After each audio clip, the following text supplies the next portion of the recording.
কুরুক্ষেত্রে বহু যোদ্ধাদের মধ্যে মহাভারতের ভয়াবহ যুদ্ধের কথা আমরা সকলেই জানি, যেখানে পাণ্ডবেরা ভগবান শ্রীকৃষ্ণের সাহায্যে কৌরবদের পরাজিত করেছিলেন। কিন্তু আপনি কি জানেন মহাভারতের যুদ্ধ শেষ হবার পর কী ঘটেছিল এবং যুধিষ্ঠির রাজা হবার পর কত বছরই বা রাজত্ব করেছিলেন?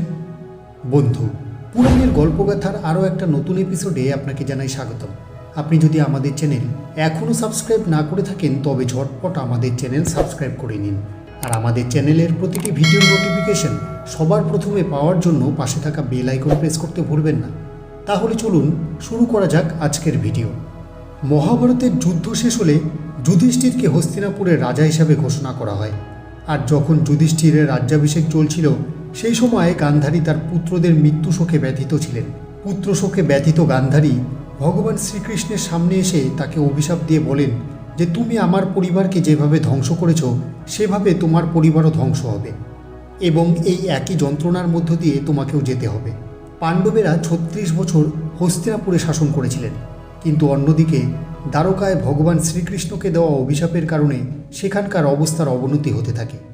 এসব থেকে পরিত্রাণ পেতে শ্রীকৃষ্ণ সমগ্র যাদব বংশকে প্রভাসের কাছে নিয়ে আসেন, কিন্তু সেখানেও ভগবান শ্রীকৃষ্ণকে দেওয়া অভিশাপের কারণে পুরো যাদব বংশ একে অপরের রক্তপিপাসু হয়ে পড়ে এবং পরিস্থিতি এতটাই অবনতি হতে থাকে যে কিছুদিন পর পুরো যাদব বংশের অবসান ঘটে।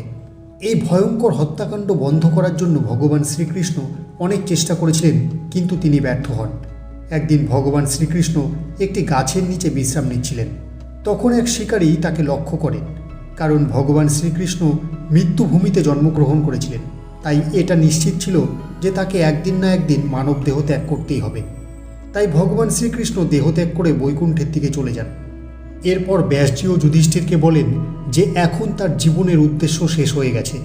এই একই সময় ছিল যখন দাপর যুগ ঠিক শেষের দিকে এবং কলিযুগ শুরু হতে চলেছে।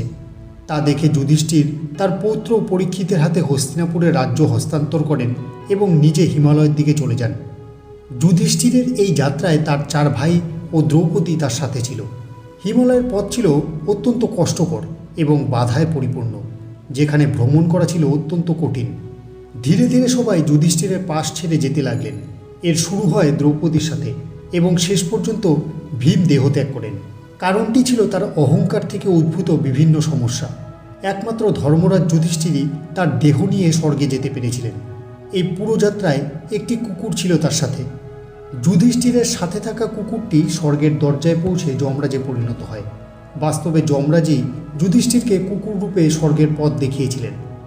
যমরাজ যখন প্রথমে যুধিষ্ঠিরকে নরক দেখান, সেখানে দ্রৌপদীর সাথে তার 4 পাণ্ডবও উপস্থিত ছিলেন। যুধিষ্ঠির এটা দেখে দুঃখ পেয়ে যান, কিন্তু পরে যমরাজ যুধিষ্ঠিরকে বলেন যে তিনি তার কিছু পুরনো পাপের কারণে এখানে এসেছেন, কিন্তু শীঘ্রই তিনি স্বর্গে প্রবেশ করবেন। এইভাবে মহাভারতের সমগ্র কাহিনী এবং শ্রীকৃষ্ণের লীলার সমাপ্তি ঘটে। সেই সাথে সাথে দাপর যুগের অবসান এবং কলিযুগের অভ্যুত্থান শুরু হয়। তাহলে বন্ধু, এই ছিল মহাভারতের কিছু অজানা কথা। আমাদের আজকের ভিডিওটি ব্যাস এই পর্যন্তই।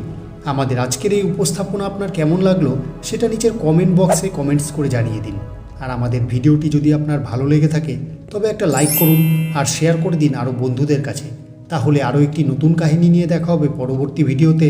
তার আগে আপনারা অবশ্যই ভালো থাকবেন, সুস্থ থাকবেন। ধন্যবাদ।